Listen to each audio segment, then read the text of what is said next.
goes on. I was reminded as we saw him up there in the frame of the church where things are traditionally read from. I saw him there, and it reminded me, we saw Doris Kearns Goodwin this week over at Chapman, the historian, written Lincoln and other books, especially about Abraham Lincoln, and talk about where Abraham Lincoln said, as I looked at your face today, remember the saying, and don't take this the wrong way, take it the right way. Lincoln was accused of being two-faced in his debates, and Lincoln famously said, well, if you thought I had two-faced, do you think I'd wear this one? Yours is good. And I guess I should think about things before I say them to you. But it is so fun to be able to be with you this day. In this account of the messianic powers of Jesus, the healer, Luke is writing in the 80s, not 1980s, but the 80s, to a Gentile audience. And Luke both acknowledges the Jewish practices where Jesus refers to the certification of health by the Jewish priests. And we know that the Jewish priests in those days, they were the barbers, the doctors, the lawyers, the dentists, the pastors of their day, all rolled into one. And he praises the faith of the Samaritan outsider. In the first century, Samaritans were largely Gentile population that descended from foreigners who had settled in northern Israel. There were 10 healed lepers, but only the healed leper who turns back to praise Jesus is a Samaritan, outsider. The other 9 lepers must have been insiders, Judeans. They didn't bother to give thanks. With this designation, Luke alludes to a centuries-long story of religious rivalry and ethnic friction. Now, why the hostility between these two groups? Well, the region of Samaria, along with Galilee in the north, had once comprised the northern Israelite tribes, and then you had the southern Israelite tribes. Now, they separated from Judah in the south in order to establish this rival monarchy in the north. These northern tribes were conquered then by the Assyrian Empire, which transported distant foreign peoples into the region, and that resulted in centuries of intermarriage. From the Judean perspective, the Southerners, these developments led to a kind of compromising of the ethnicity of the folks. Now, over time, the Samaritans developed their own religious traditions. They emphasized the law and the devotion to just the 5 books of the Torah, and they built their own temple on Mount Gerizim, which they believed to be the original holy place, not the Jewish temple on Mount Moriah in Jerusalem. 200 years before Jesus, much of Galilee converted to Judaism, meaning, among other things, that it recognized the Jewish temple as the proper place of cultic worship. Now, here's the map again. You have the southern Judah tribes, you have the Samaritans, and now you have the people around the Sea of Galilee. So these guys up here at the Sea of Galilee and these down here, they worship the God that we know as Yahweh, but the Samaritans, they're different, and they are stuck in the middle. It left the middle region of Samaria rather isolated from these two Jerusalem-affiliated populations. The rivalry turned especially violent when the Judeans went up on the mountain and destroyed the Samaritan sanctuary on Mount Gerizim. Now, in Jesus' day, hostility toward Samaritans was still strong enough that the Galilean pilgrims often bypassed Samaria en route to Jerusalem, even though it added considerable time to the journey. And so thus you have the story of the Good Samaritan. There you go. Jesus used Judeans used Samaritan as a title of disdain, and they still don't quite get along too well to this day. There are still a small group of Samaritans in the area. Jesus' praise of the Samaritans corresponds well with Luke's emphasis that the salvation of Jesus is meant for all peoples. Now, within certain Baptistically Christian circles, a common question can be for you, are you saved? Have you been born again? And as Lutherans, this can be kind of confusing. We, who were baptized when all we could do was burp and cry, we believe in daily baptism, daily grace. Daily we are saved again and again.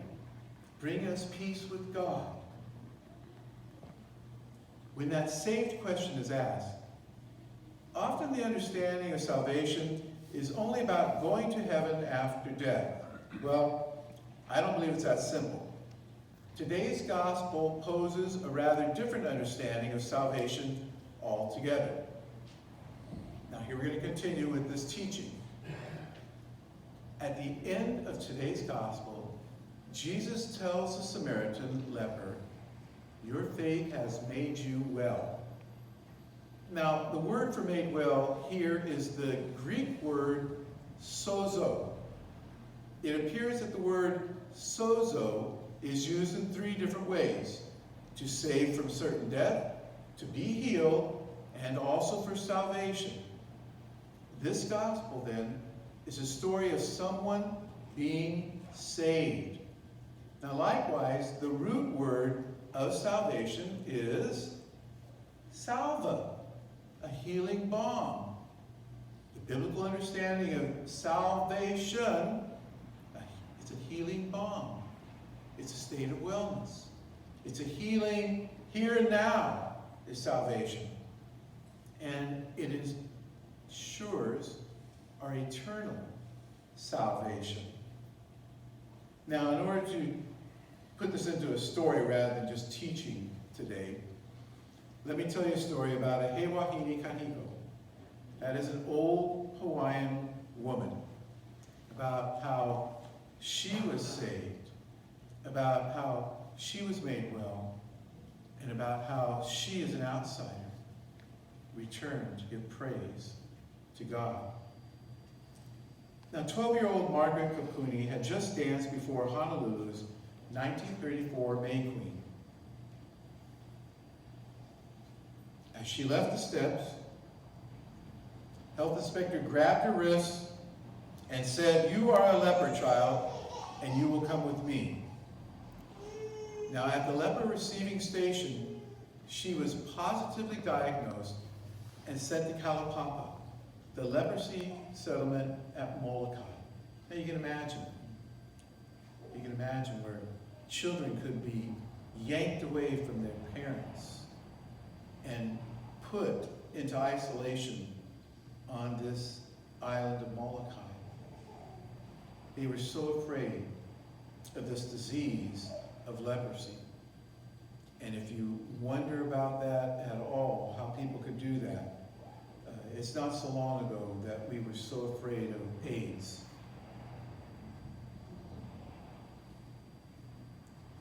On that lonely prison island for 34 years, Margaret, the outsider, watched her dreams die and her own body kind of scar up and shrink from the disease.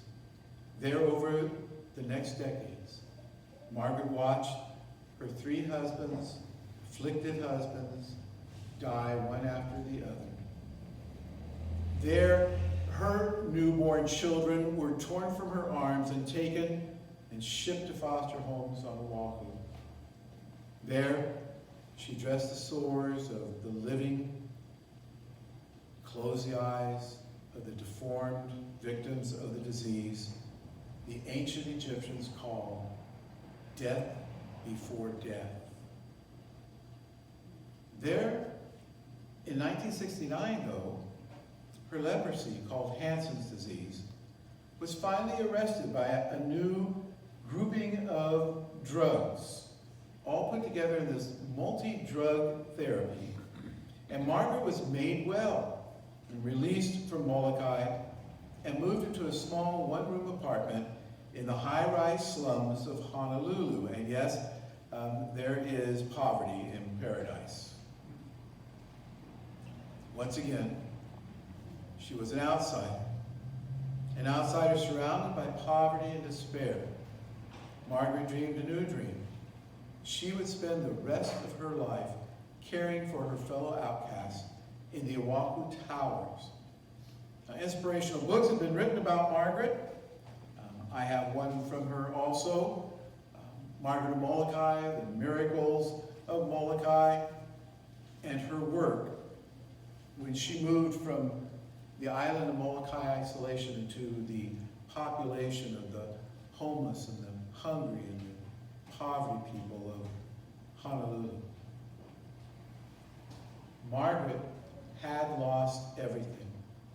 Her childhood, her family, her husbands, her children, her friends, parts of her body, to leprosy. But Margaret was made well, saved, healed, and realized her new place in this world. And Jackie and I met Margaret at a church in Mililani town as she and her friends from the Molokai hula danced in worship. Now in hula dancing, you were supposed to watch the hands tell the story, right?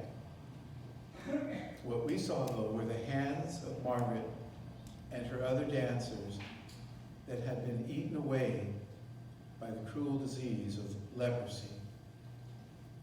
Jack and I were drawn to Margaret.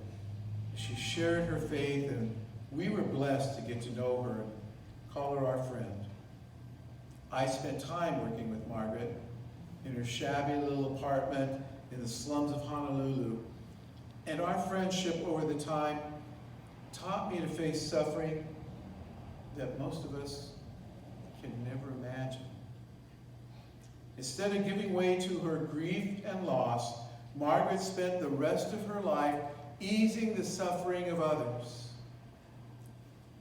When I left Margaret in that high-rise slum, she wanted to give away to me one of her chalets, and in that one room, one of the few possessions she had hanging over the lampshade was a chalet. It was this chalet. While a few ancient Hawaiian customs have faded from memory, the lei-giving tradition has managed to flourish. Now, for tourists, it's kind of, you get a lei and you're in Hawaii. But a lei is a very important symbol of love and friendship, celebration, honor, greeting. It is the sign of the word aloha. Margaret reached over with her stubs of hands, cradling the chalet. She then stretched it over my head. She kissed me on the cheek. And then Margaret said this: wear this chalet and tell everyone God loved you. Aloha.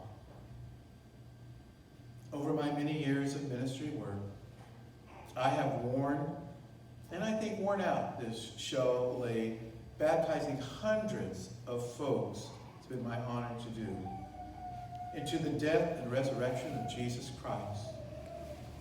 Now, I have told you, and I always say, that Lutherans baptize anything that wiggles.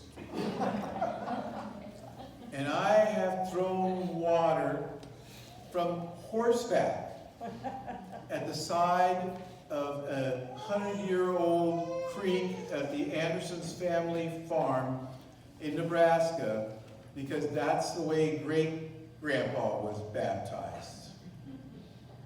I splashed in the waves at our sunny California beaches, and I have called them holy as we baptized.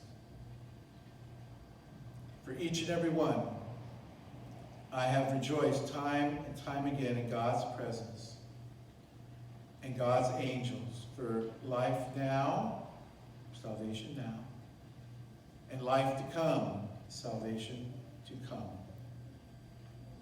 I have recited over and over again, hundreds of times, the ancient baptismal formula that announces God's saving grace. And then with this chalet on me, I lift up my two good hands. And in cradling a child, cradling that little child, or putting my hands on the head of an adult, I poured water over their heads and I said these holy words. God love you. Jesus love you. The Holy Spirit love you. Aloha. So today, I say to all y'all, to those of you who feel like you may be an outsider in this dispirited world, get up and go on your way today. Your faith has made you well.